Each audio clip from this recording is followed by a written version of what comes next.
broadcast network, AfterBuzz TV. Over 20 million weekly downloads in over 150 countries, and your number one source for after-show entertainment.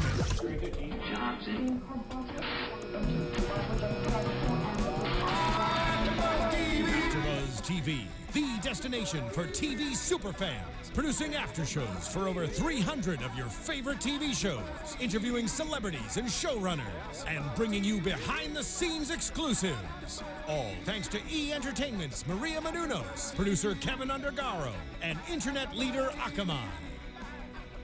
Now, let the buzz begin! Hey there, Ash vs. Evil Dead fans. Welcome back to AfterBuzz TV, and tonight we are talking about Ash vs. Evil Dead, Season 1, Episode 9, Bound in Flesh. If you guys haven't already done so, please go to iTunes to rate, leave a comment, maybe we'll give you a shout out on the show. And if you guys want to follow along with tonight's episode, we are going to be using the hashtag ABTV. Evil Dead.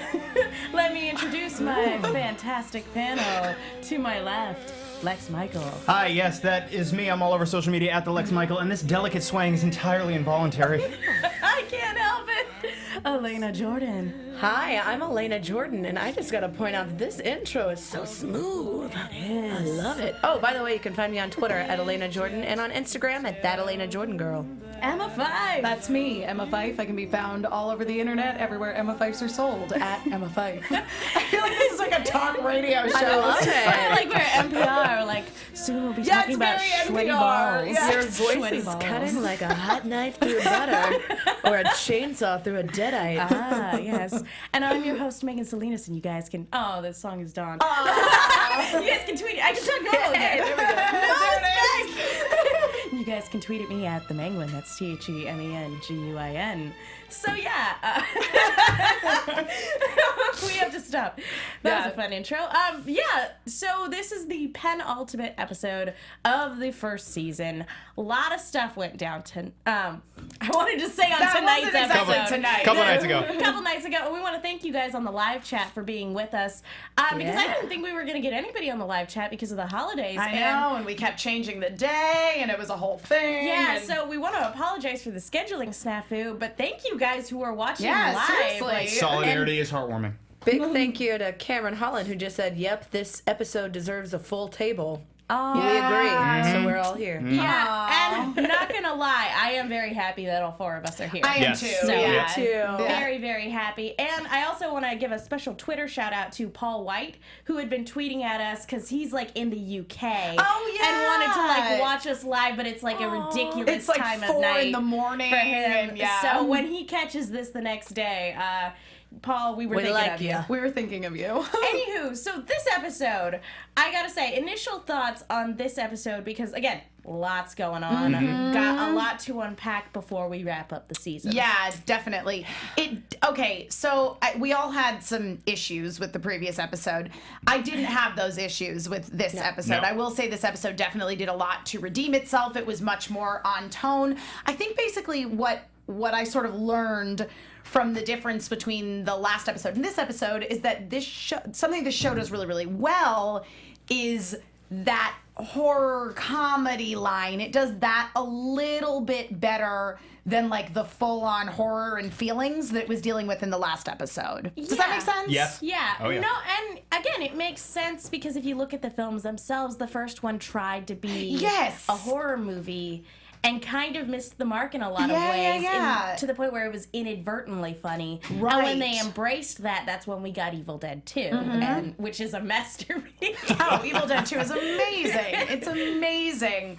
And I also think that something this series does really well, that Evil Dead 2 also did really well, was it remained scary, despite the fact that if I had to call it one thing, I would call it a comedy. Yeah. You know what I mean? No, I mean, yeah, there's those big ambiance scenes of like the rocking chair just rocking back and forth when there's no one in the room. Oh man, that one shot that they had where it looked like the moon, but then it focuses in and you see that it's the light in the cabin and then goes in through the door. I was like, God, the cinematography on this episode is like zing. Yeah, it was great. Yeah. So good. I will say this episode felt to me like maybe the Evil Deadiest episode Yeah. since the pilot, and there were some things in this episode that for me rank among the most fun stuff, not just in the series, but maybe the entire franchise. And there's Yeah. specific things that I can point to. I don't know how quickly we want to jump into specifics of what happened, but meat puppets come to mind immediately. That was so I love disturbing. too, because Emma had pointed out that the Necronomicon this time they actually used practical effects. It was Yeah. a puppet. Yes. And I just thought having that mirrored with the fake mouth puppet, Yes. I was like, this is the puppiest episode. Yeah. Puppety is. It's like Evil Dead does like the Muppets or something. Yeah. But yeah, no, that's something that I very much appreciated because I feel like so many films feel like they need to use CGI when you don't necessarily have to. Yeah. To the point where even when you take the time to make animatronics, they'll paint CGI all over it. Sure. And like I think of like the 2011 version of The Thing where they actually did commission animatronics and then said screw it and made it CGI and it looked worse than Yeah. the animatronics. So it could have been they could have easily done like a fake looking CGI. Yeah, they absolutely could Necronomicon. have. Yeah, it could have had sort of a cartoony face. And I feel like it would have looked about as convincing as Eli the iguana With teeth. talking Right, with teeth. right. So I'm very glad that they decided to go with the puppetry route. Absolutely. Even if it does look like it's being held up with strings when it's like floating around the room. I still really like that the book has like a fish mouth. Yeah. It's always like Yeah. It's like one of those little robot bass that you hang on the wall. Which I love too, because the book is bound in human flesh, so that means somebody for all of eternity is stuck going, which is just like a double Dumb F fish. you. Yeah, it's true. Fish face for the rest of eternity. Yeah. He just has to derp for forever. Yeah. Yeah, I can't even burn the book. Yeah, there's so much you can't do. But yeah, let's go ahead and dive right into this episode because if I will say that it was good that they wrapped it up quickly because they could have dragged it out.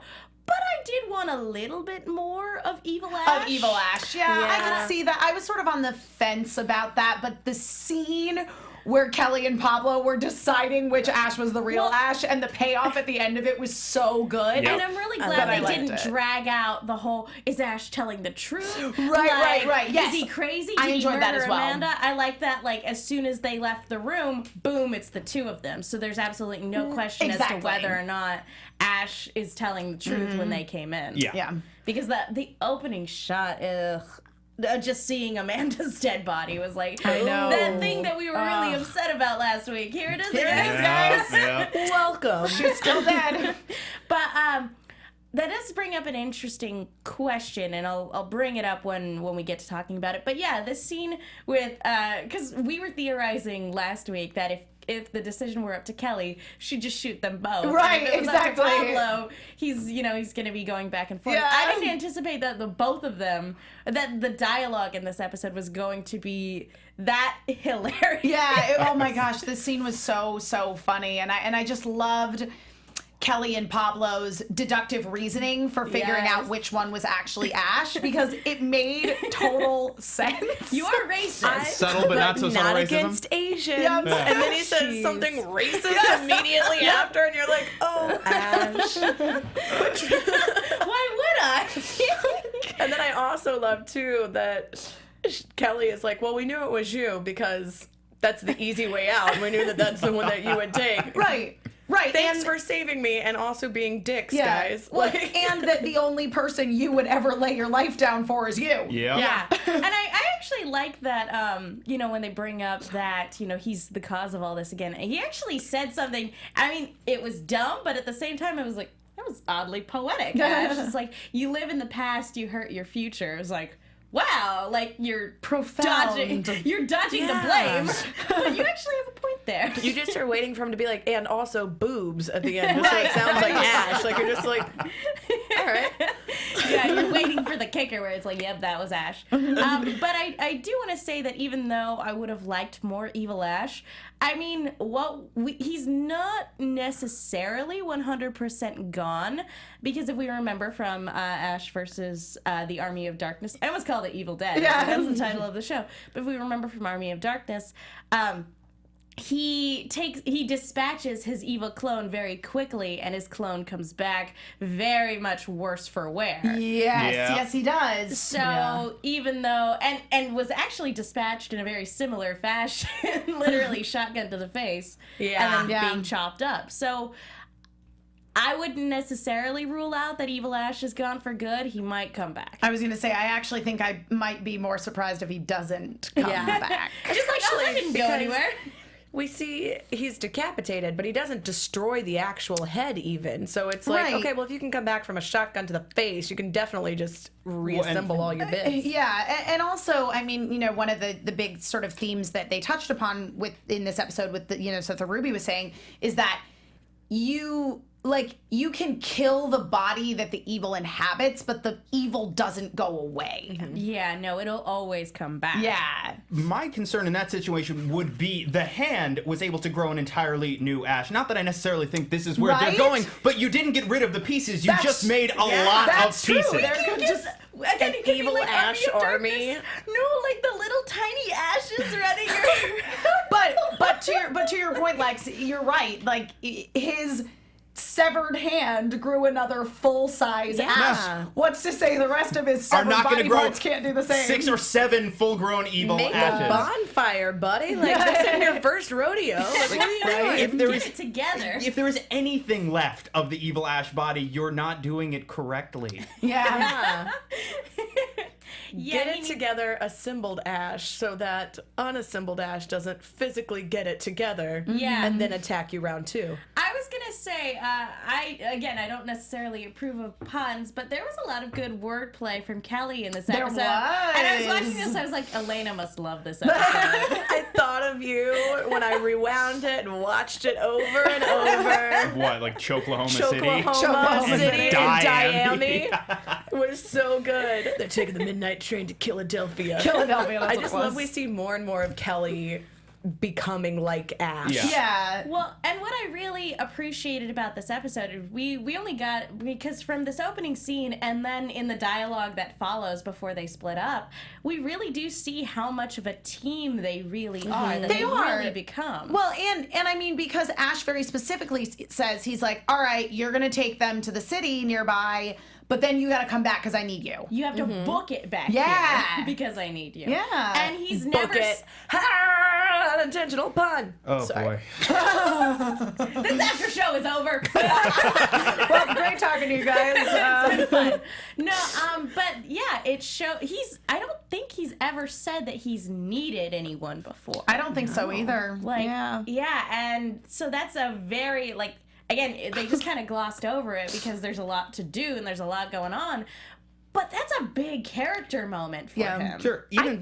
Go ahead. Okay. No, even something as small / not quite so small as the fact that he got personal information about them that he bothered to remember. Like the fact that little Pablo's best friend was a cat called Notorious CAT, or that Kelly punched a nun. Yes.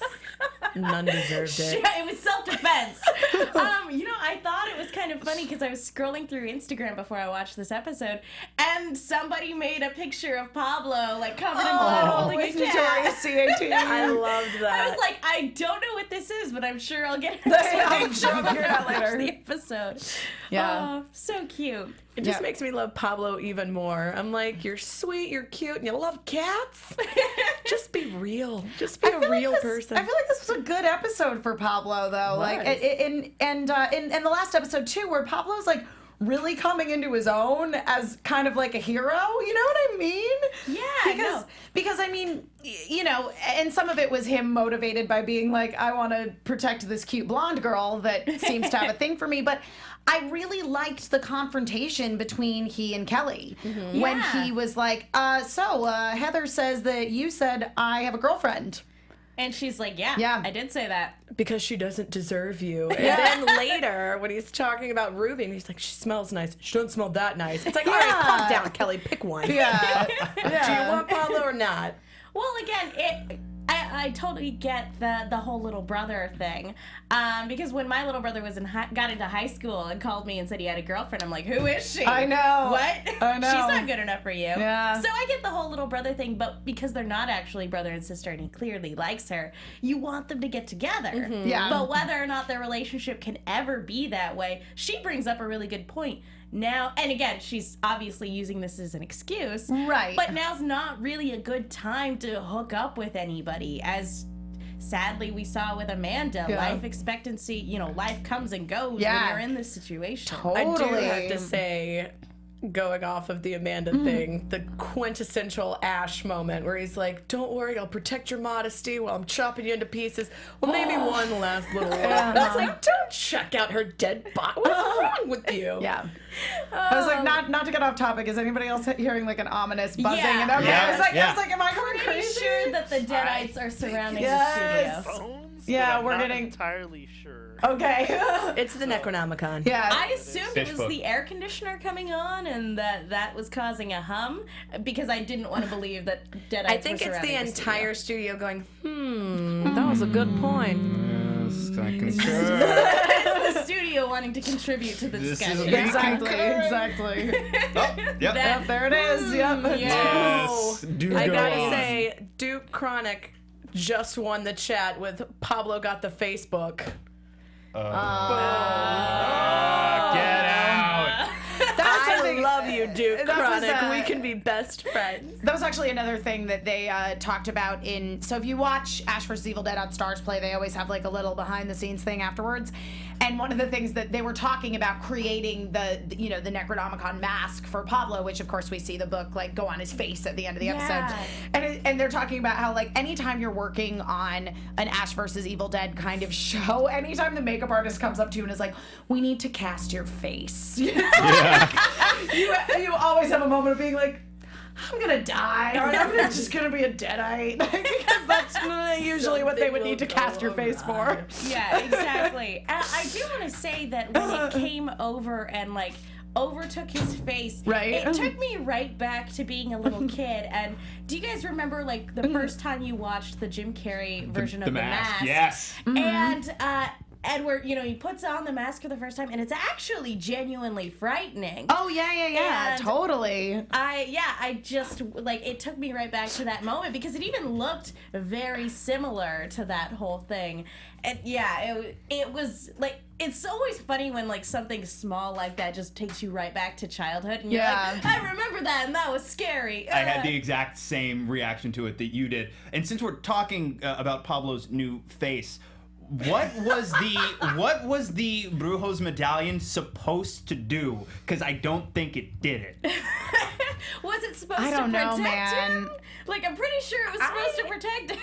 Yeah, but also, we saw what happened to when somebody's like, oh, let me give you this protection talisman, and then also buy. It's like, I don't believe anything that you just gave me. It clearly didn't work for you. I was gonna say, yeah, he certainly didn't keep him from getting killed. No. But it clearly has, and we saw it.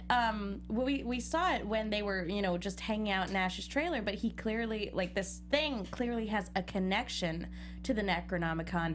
Maybe it wasn't meant to be protective. Maybe Pablo's uncle got it wrong, and that like they're actually one of the. Nobody gets anything wrong. in this Show, or Yeah. maybe it was meant to protect against the Necronomicon, but not But after this passage was read, it inadvertently caused something bad to happen. Like he's marked. In a Yeah. sense. Yeah. I want to believe that like Pablo's uncle was like legit looking out for him, Yeah. and ultimately I think that there might be some good purpose behind the medallion, but it remains to be seen. I guess at this juncture, it's important to note that maybe the only thing the Brujo really did effectively was give Ash drugs. So, Well, it gave him the idea to go back to the cabin and bury the book, you know? But I love that Ruby flat out is like, so your whole plan came from your bong hit. Yeah. It's like, I didn't smoke it, I drank it. That makes it so much better. Yep. It's like, your vision was stupid. Before we get to talking about Ruby, let's talk about, because they were taking this little hike to get to town with those silly tourists. Meat puppets. Man, those hikers. The cannon fodder, as we called them last episode. There were some nice parallels though with the girls in this group though, because the one girl it was just Heather when she got pursued into the woods and they were attacking her and she got her stomach slashed like Shelly, and then she got like the tree through her leg like Linda with the pencil in her ankle. I have to say, props to Heather for not going "Burn" for the entire episode. It's like true. I would. I'm like, I just watched my friends get violently killed and turned into puppets from your weird freak friend, who then put my bone through my skin, and everyone's like, "Calm down, Heather." And when she screams out in pain, like not out of fear, she screams out in literal pain because her bone is literally sticking out of her leg. Yeah. Like Ruby's like, really? Ugh, you have to do that now? And it's like, dude, you can survive being exploded. Like, I don't think you have any right to talk when it comes to like bodily injury. That's not fair. Sorry, not everybody can phoenix it and just rise out of the Rise ashes. out of the ashes, Okay. looking gorgeous, BTW. I know, right? She literally entered that's the just episode flawless. from the sky. Yeah, That she- was amazing, by the way. Literally, like, I told you, I'm not Xena, I'm Lucy Law.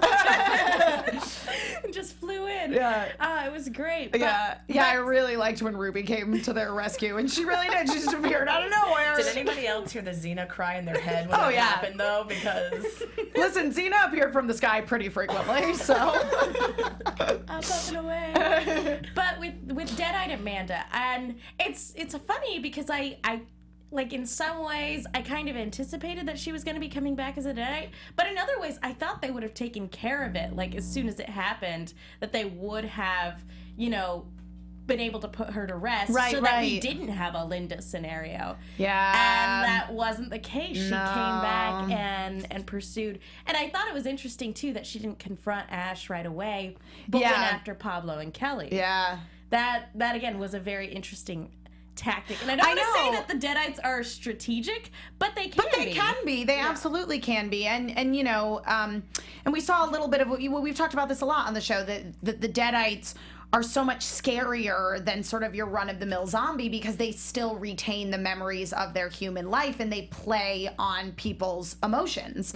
So that when Ruby comes to their rescue in the woods and she goes to confront, Deadite Amanda, Pablo, and she's saying something to, I don't remember exactly what the line was that she said to Ruby, but Pablo's like, don't listen to her, she's lying, because, they now know. Ash did this to me. Yeah. Yeah, which is exactly what Ruby wants to hear, because she's been quote unquote cleaning up his messes all this time. Yep. So that definitely played into, and then turning back, and here's a question, and I'm pretty sure that the answer is no. It's just straight up no.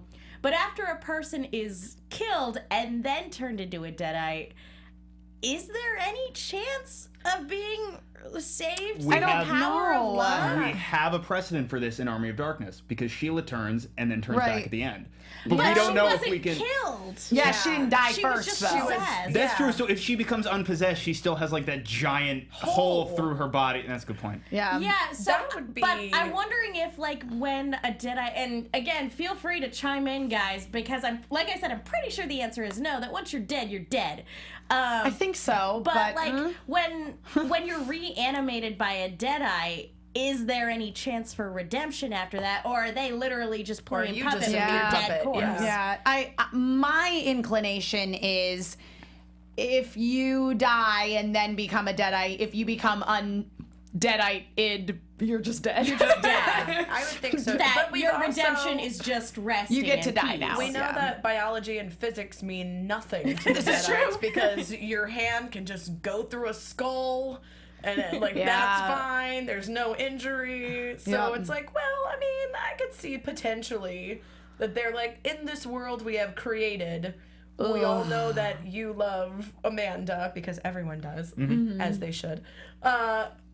So now she's whole again. Like, I could definitely see them doing that. Again, like, I'm pretty sure that the chances are exceedingly remote, but I'm wondering if maybe that's why, just from a storytelling perspective, they had her run from the cabin, because maybe there is still a chance that the power of love could save her, but I highly Just doubt dumb it. and dumbering it now. We're like, so you're saying there's a chance? Yeah, no, exactly. And I feel dumb for even bringing it up. Yeah. But it is something that is in the back of my mind, Yeah. and I'm like, well, I kind of want to talk about it, but like at the same time, I know the Back in answer your is no. mind is a good place to keep it, so Amanda can grab it quickly. Yeah, just rip it right out of your skull and, And the create a meat practice on her puppet. ventriloquist act, which, let's be honest, needs some work. Yeah. She's really got to work on the whole throwing her voice I thing. will say though, I mean, the actual dialogue of "I love you," that's that's pretty accurate. That was what was in their mind. Kiss.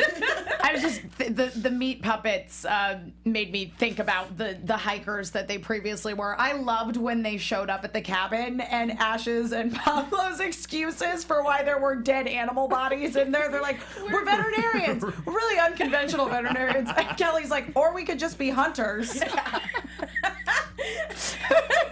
We're really bad at it. We're really bad vets. Yep.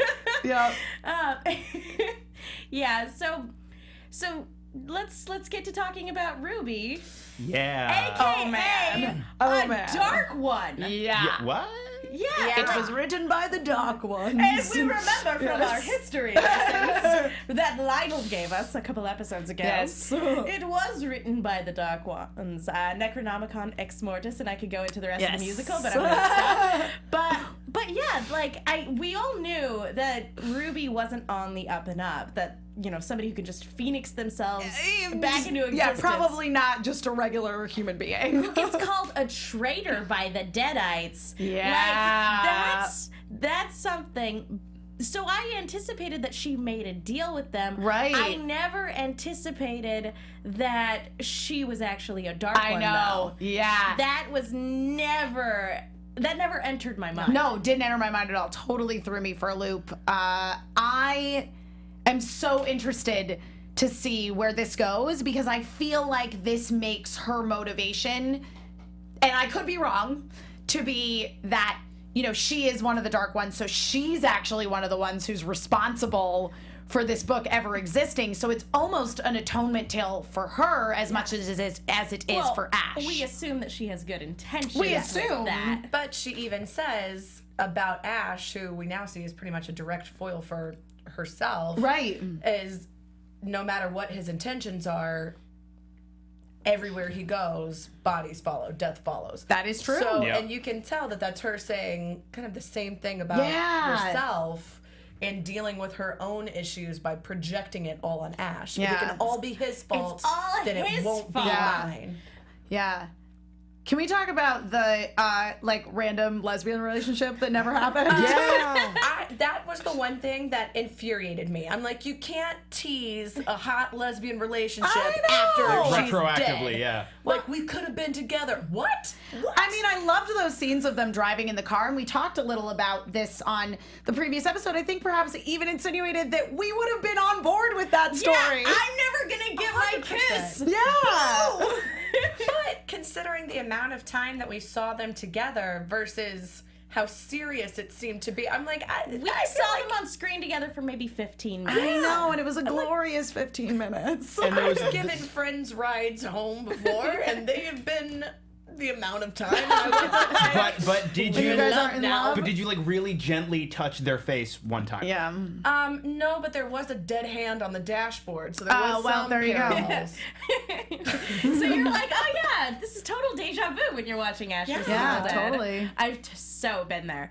See, the I feel you, closest, ladies. the closest I've ever been is like driving around with friends and just getting lost. So like That's you need to have Well, your that's own great, dead too. hand. It's like it's ways For without directions. battery. It's Yeah. just perfect. Exactly. But yeah, so they essentially, the equivalent of their screen time together is essentially just driving around kind of lost, looking for a GPS signal. Yeah.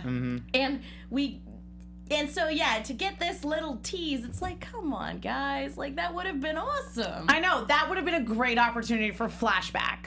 where we get like more of the Amanda Ruby tale. Or spin-offs. And we've talked about this before, but this is why the 30-minute runtime is really kind of a problem. Because again, I don't necessarily want things to get dragged out, but I want certain things to get fleshed out. I was going to say, the thing is for me is I think I like the 30-minute runtime. I think the season needed more episodes. Yeah. That works. That works. I'm on board with that too.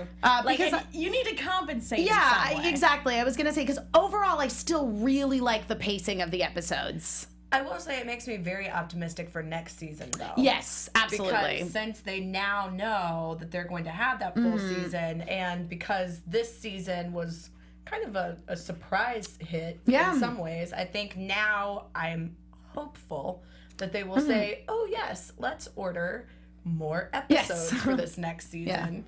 So that way we can fully dive into all of these things. Yeah. I hope. I'm still stuck on Ruby as a dark one with major codependency issues. like she has the line where it's like, "Well, Amanda was my friend too," and it's exactly what we're saying. Like, you guys were together for what? Like in the real world time of this universe, like I don't know, day. a day, and maybe you guys bonded really quick when we weren't with you, or maybe Ruby, the dark one, just gets really attached really quickly. Like a book to your face. And I have a lot of questions about Ruby because because we know absolutely nothing about the Dark Ones except that they created the Necronomicon. Right. And that they weren't exactly humanity's best friend. No. And so I'm wondering if, and again, we have no idea what happened to the other Dark Ones or whether or not, so I'm wondering if maybe, like, where they've been all this time, are they still amongst humanity? Are there more of them? Is she the only one left? Or did she come back to the human realm when Ash meddled with the book 30 years ago? And that's what set her on this quest. She's like, I'm back. I have to make this right. Yeah, my thing is, if that's the case, then I feel like there have to be other Dark Ones in the world because it wasn't. My understanding, anyway, is that it wasn't written by just one person. Right. You know, it was written by the Dark Ones, plural. Well, in the little cartoony thing they did, we saw a bunch of people in the exactly. club. Yeah, there were several. bloods. Yeah, Yeah. she has totally has friends. There's a little book club together, and they wrote it. little book club. That's why she's that what actually they so do with angry. Yeah, She's they all like, I met a chick, she died immediately, and it was- my book club They disbanded. kicked me out. Yeah. And that, like, kicked me out if of you my already book have club. severe codependency issues that your book club kicks you out, of course you're gonna glom onto the really cute girl who lets you into the car and, like, the hand, that's her car. I forgot what Yeah, it happened. was Ruby's car. She does have a nice Same car. principle applies. It is kind of funny when she met Amanda, she's like, I'm your new best friend. It's like, do you just say that to, like, the first person you come across who happens to be fighting Deadite? It's like, you're my friend now because you're here. That's my strategy. 'Cause I feel like eventually someone will be like, okay. Yeah. But and again, it brings up a lot of questions about her motivations, whether or not this is like a selfish motivation. Maybe she's been after the book all this time because she wanted power, not because she wanted to set anything right. Because I don't know. I really honestly could see it going either way, and either way I wouldn't be surprised. Yeah. Again, I'll give them credit for the switcheroo because when we were making early speculations about Ruby, the go-to answer was that, oh, she's the professor's daughter. She's Annie's sister. Right. And for a while, that's what the series She said. claimed that's what she was. That's exactly it. And so that again is one of the reasons why this Dark One thing came out of nowhere. It was like, whoa, that's a really good lie. Yeah. Well, and I think that again, this is going back to like it could be either kind of motivation of her just attempting to, obtain power, but I think that the fact that the Deadites are referring to her as a traitor suggests that her intentions are probably on the good side. I think maybe. I don't know. Because the second she said, you have to hand me the book and then the ritual is complete, that, like, the second she said that, I was like, don't do it. Yeah. Especially because we see Ash hesitate too, and it's like, dude, trust your gut, man. Yeah.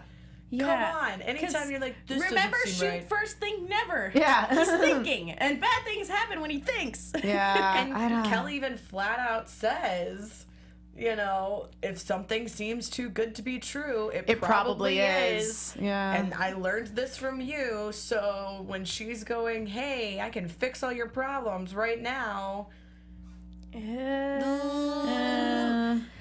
Again, like maybe she has a plan, or again, maybe because she betrayed the Deadites, she wanted the book for herself. Maybe. That could have been it too. I don't know. As I say, I feel like it could go either way, and I will not be surprised. I just feel, as much as I love, Lucy Lawless, and as much as I loved Ruby up to this point, I don't think we can trust anyone who says they wrote the Necronomicon. Well, I mean, She was bored on a Sunday. She had all these body parts Yeah, and blood. What else exactly. are you gonna do? Yeah.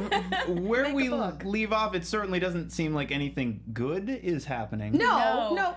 It kind of looks like what we were talking about a couple weeks ago about like Deadites inhabiting the world and not just possessing a few people at a time. Well, and it is interesting because I think that no matter what her motivation is, her thinking that, because my impression at this point is that she thinks that whatever she's doing, she's somehow going to be able to control the book, and that's just naive. Which is funny from a person who wrote the book. Yeah. You would think. Speaking of the book, and I know we kind of touched on it when we were talking about the puppetry aspect, the fact that the book can talk now. It's great. It's kind of hilarious, but the book brought up a really good point. It brought up the classic hero kind of complex. Oh, Isn't that yes. It's like it's the joke, the argument the Joker always makes. Yeah. Like, you are nothing without me. You define yourself by being my opposite. Yep. Stop being Superman and go back to being a stock boy. Yep. And Exactly. what are you gonna do? You're gonna start a family? You're gonna be president? You're not gonna do anything. Yeah. This is your only. Without me, you're just a loser with a chainsaw hand. And he's not entirely wrong. He's not. No. I refer to the book as a he. I Well, don't it know. talks in a I don't know what it man identifies voice. as. Yeah. Yeah, I don't want to make assumptions. Like a dude. His name is Hank. Exactly. His name is Larry. Larry the book. Larry the evil fish book. With his dumb fish face. But yeah, it brings up a really good point, because what has Ash done with his life? For the last 30 years, he's been hanging out in a trailer running from his problems. And Ruby even points that out too. Like, what have you done in the past 30 years? You put a chainsaw on your stump? This is Yep. hard. Good job, buddy. Which I did like their final, like their initial face to face was really, really great. The fact that she was able to turn his shotgun on him and his chainsaw and like started revving it, and Kelly had to interject. It was like, whoa, calm down. So, okay, that basically wraps it up for this episode. Do you guys have any other comments before we move into predictions? I always thought it was Kandarian, and she kept saying Kandarian. Kandarian knife. Yeah. And I was like, I don't know if I was wrong and you were really fancy. Well, no, in the musical, they say all the men in my life keep getting killed by Kandarian demons. Well, and at one point in the series, they refer to them not even as Kandarian demons, but Sumerian demons instead. Yeah. So I think it honestly just depends on the day. Yeah. Regional dialect thing. Yes, fancy exactly. you are. Yes, so Ruby's very fancy, so they're Kandarian demons. Kandarian dagger. Which, again, given that she wrote the book, it makes complete and total sense now why she has that. Because that was another question, too, is where did she even get that? It's like, she Oh, yeah. probably just hanging out in her apartment or cave. I don't know. Where do dark ones dwell? Do they have a castle? Do they have a condo? I like to believe that she just keeps it in that Jacksonville, secret compartment in her car always. Like, as a just in case. Like, if you have a secret car compartment, you might as well put a Kandarian dagger in there. Kandarian dagger. Kandarian. I'm not fancy like You also Ruby. have to, like, stick your pinky out when you Yes. hold your teacup. When you hold the dagger, do you it have to in our hold it hands. like this. It's a fancy Kandarian dagger. Well, all right, let's go ahead and move into predictions then. And now, your AfterBuzz TV predictions. I love the light show. It makes me so happy. Great. So, season finale is coming up in less than a week. That's, again, it blows my mind how quickly the season has gone by. Yeah. And like, it's very bittersweet because I'm so excited for this next episode, but I'm so not excited to have to wait for season 2. Because it looks like in this next episode, it looks like Pablo's having a lot of issues with his Edward Nygma flesh mask. Edward Nygma flesh mask. No, I was thinking of, because Ipkiss, Stanley Ipkiss, but he played the Riddler, so I was thinking of Jim Carrey. Wrong. Can we start like a punk band and call it Edward Nygma Flesh Mask? No. No. Please? I like that. Megan just shot it down. She's like, absolutely not. You can, but I won't come to your shows. I will not support you in any way. I'm really interested to see what Pablo becoming the face of the Necronomicon Get does. Larry off that cute face. Like, I don't want... Yeah, Come no. on. Give me back my Pablo. But, I mean, again, this is the season finale. Bad stuff is going to go down. Deadite Amanda's still running around outside. It's true. We don't know if that's going to come down to a confrontation between her and Ruby or between her and Ash. Well, and let's get real. Heather's probably going to become a Deadite too. yeah, cannon yeah. fodder over there, Yeah. still hanging out on the couch. Exactly, with a wood through her ankle. Yeah. It's just like a certain girlfriend in the first one. Yep. I was just thinking when they were making that whole tourniquet, I was like, just save the time. Yeah, Leave just her. cut her head We all off. know what's going to happen. Just... She's honestly better off trying to limp back to town. Yep. Yeah. She is She's just gonna hanging end up out like with you that guys. raccoon. We all know. Just come on. Yeah. Yeah. Because, anybody who hops in, I mean, Ash leaves a trail of dead bodies. She's probably the next one. And we haven't had as much time in development with her as we have with all our other characters. Yeah. She's cannon fodder. Or, okay, I just had a thought because of the Deadites referring to Ruby as being a traitor. I wonder if something else was supposed to happen, but Pablo had the medallion, and the medallion clearly seems to be what attracted the face of the book to the face of Pablo. What if Pablo's gonna basically like take on the personality of the book to fight Ruby to be like, no, you don't destroy us? Maybe. That's possible. Because he I definitely, get behind that. whatever was happening to him, he definitely seemed to be trying to fight it in the promo. But yeah, maybe that's the case. Maybe, and she said like we have to keep going with this no matter how bad it gets. And when they cut off the face of the book, it was like, hey, cut it out, and then that was about it. Yeah. So, although like a little bit of a heads up would have been great, Ruby. Like if you're or a face up, if you will. Hey, sorry, I'll stop. You didn't even go with a face-off joke? Face off. Yeah. Like, I'm disappointed in you, Elena. I'm disappointed in you. I was distracted. Dave G, we're not ignoring you guys in the chat. Your Pablo Namacon jokes we like them. They're fine. I like them. And the finale is 40 minutes, right? An additional 10, I believe. I believe it hope is. so. Or did I make that up No, on my it's- own? No, because the completely? pilot was a little bit longer. So Right. yeah, I believe the finale is as well. So I like the idea that it'll have a little more time to breathe. And Yeah. while I agree, all signs point to Heather dying horribly. Maybe she'll surprise us. Wouldn't it be funny if, like, she's the last one semi-standing? Yeah. Alistair Allen in the chat says, let Heather live. So you're not alone, Lex. We'll see, man. Maybe. But again, it'll be very interesting to see whether or not Ruby is trying to do the right thing, if her intentions are entirely selfish, and like if we've been played for fools this entire season. I'm very curious. Yeah. It'll be very interesting, and then whether or not there's a way to fix what's happened to Pablo. Yeah. I hope so, because I love his There sweet, has to cute be. face, and There he's has just to so. be. And like something. I just keep thinking back to when we had him in the studio. You know, Pablo from the very beginning is a good person who's been through some stuff. Yeah. And like he's a good person that doesn't deserve this. So that makes this really tough. I think that because Pablo is so fundamentally good, like, he can beat the Necronomicon. Like, he can beat the evil that's trying to take over If him. anyone could, it would be the innocent of the group. Yeah. The one that's most pure, I suppose. Yeah. I don't know. I hope that that's not his face now. Mostly. It's gonna he's Yeah. never gonna be able to put up a good Facebook profile picture ever again. Facebook. No. He's a permanent Facebook profile picture. It is a social media site. It was not the setup for a pun. Everything you say is a setup for a pun. You also said that you wanted them to flesh things out more, and I let that one go, so you're welcome. I appreciate it. Until just now when I brought it back. So, any other thought? And here's a question: are we going to wrap up everything, or are demons going to inhabit the entire world by the time we get to the end of the next episode? Because if it's a cliffhanger, I'm going to be really excited, but I'm also going to be really mad. I think it's going to be as wrapped up as the Evil Dead films are. You know what I mean? Where it's like it's a complete story, but there's But Ash goes back. enough. Yes, just open-ended enough that like there's obviously 'cause room for sequels. The ending of the first one was what looked like a Deadite attacking Ash. Yep.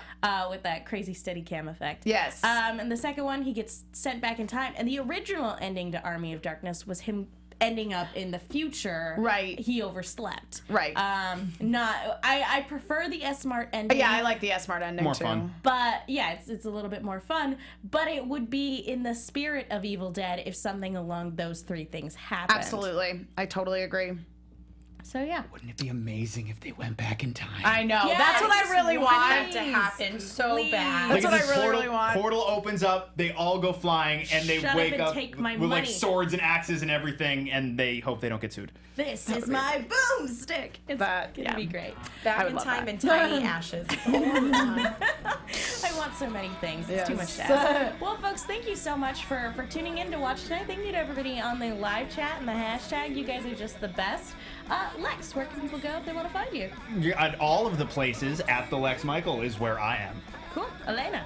The one place, Twitter, is where I am at Elena Jordan. And then I'm also on Instagram at that Elena Jordan girl. And it's spelled ALANA. Just cuz. I'm Emma Fife. You can follow me on Twitter and Instagram at Emma Fife. It's my name. And I'm Megan. You guys can follow me on Twitter and Instagram at the Menguin. That's TheMenguin. Also on a bunch of shows here at AfterBuzz, and I write articles for the movie Chick with 2 Ks. Be sure to check those out. Thank you guys again, and I'm really, really looking forward to the next one. Yes, It's and gonna we'll be a lot of back at our fun. usual time on Sunday for the finale. Yeah, so we will see you guys on Happy New Sunday Year. night. And Happy New Year! From executive producers Maria Menounos, Kevin Undergaro, Phil Svitek, and the entire AfterBuzz TV staff, we would like to thank you for listening to the AfterBuzz TV network. To watch or listen to other after shows and post comments or questions, be sure to visit AfterBuzzTV.com. I'm Sir Richard Wentworth, and this has been a presentation of AfterBuzz TV. See you later. The views expressed herein are those of the hosts only and do not necessarily reflect the views of AfterBuzz TV or its owners or principals.